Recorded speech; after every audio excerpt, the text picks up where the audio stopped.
माझं नाव जितेंद्र कंदले। मी आज आमचा मित्र सगळ्या जगांसाठी, जरी तो जगप्रसिद्ध लेझर मॅन ऑफ इंडिया असं सगळं जग त्याला म्हणतं, आमच्यासाठी अजूनही डॉक्टर नितीन ढेपे म्हणजे आमचा लहानपणीपासूनचा नितीनच आहे आमच्यासाठी। जवाहर विद्यालयाची अख्खी लायब्ररी पालथी घालून सगळी पुस्तकं त्यातली सगळी वाचून काढली होती आणि त्याच्या नादाने त्याच्या मागं लागून मी पण एक 50-100 पुस्तकं वाचली होती। शाळा शिकत असताना ढेपेबाई म्हणजे नितीनची आई, नितीनला अभ्यास करण्यासाठी इतकं आम्ही बघतो की नितीनने इतका मार खाल्ला असेल ढेपेबाईचा। जेव्हा आम्ही माझ्या मुलांनी पुण्यामध्ये फर्ग्युसनला ॲडमिशन घेतलं होतं 11वीला, तेव्हा त्यावेळी त्याला अचानक ॲलर्जीची रिॲक्शन झाली आणि तो सिरियसली हॉस्पिटलमध्ये ॲडमिट होता।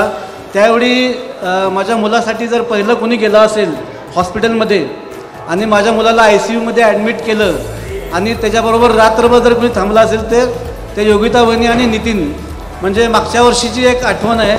म्हणजे परत माझा मुलगा हैदराबादला शिकत असताना त्याला एका खूप मोठ्या अपघातामध्ये त्याला रेल्वेचा शॉक लागला होता आणि तो त्या हॉस्पिटलमध्ये सिरियसली ॲडमिट होता आणि डॉक्टरांनी सांगितलं की त्याची वाचायची शक्यता नाही आहे। नितीनने हैदराबादमधले त्याचे सगळे मित्र आणि संपूर्ण त्याची वैद्यकीय क्षेत्रामधली जी त्याची सगळी ताकद आहे ती लावून त्यांनी त्या माझ्या मुलासाठी अहोरात्र प्रयत्न केले की डॉक्टरांनी सांगितलं होतं 50-55 लाख खर्च येईल। त्यावेळी नितीनने त्याच्याकडले असलेले सगळे पैसे काढून माझ्या टेबलावर ठेवले होते, लाखामध्ये रक्कम होती आणि तोच तेव्हा म्हणाला होता की तू काळजी करू नकोस, कितीही खर्च येऊ दे आणि मी आहे इथं आणि मी काहीही कमी पडू देणार नाही आणि या मुलाला वाचवायची जिम्मेदारी माझी। तर संपूर्ण त्या इन्सिडन्समध्ये आमच्या कंतले कुटुंबियाच्या मागं जर कोणी खंबीरपणे उभं राहिला असेल तर तो नितीन होता।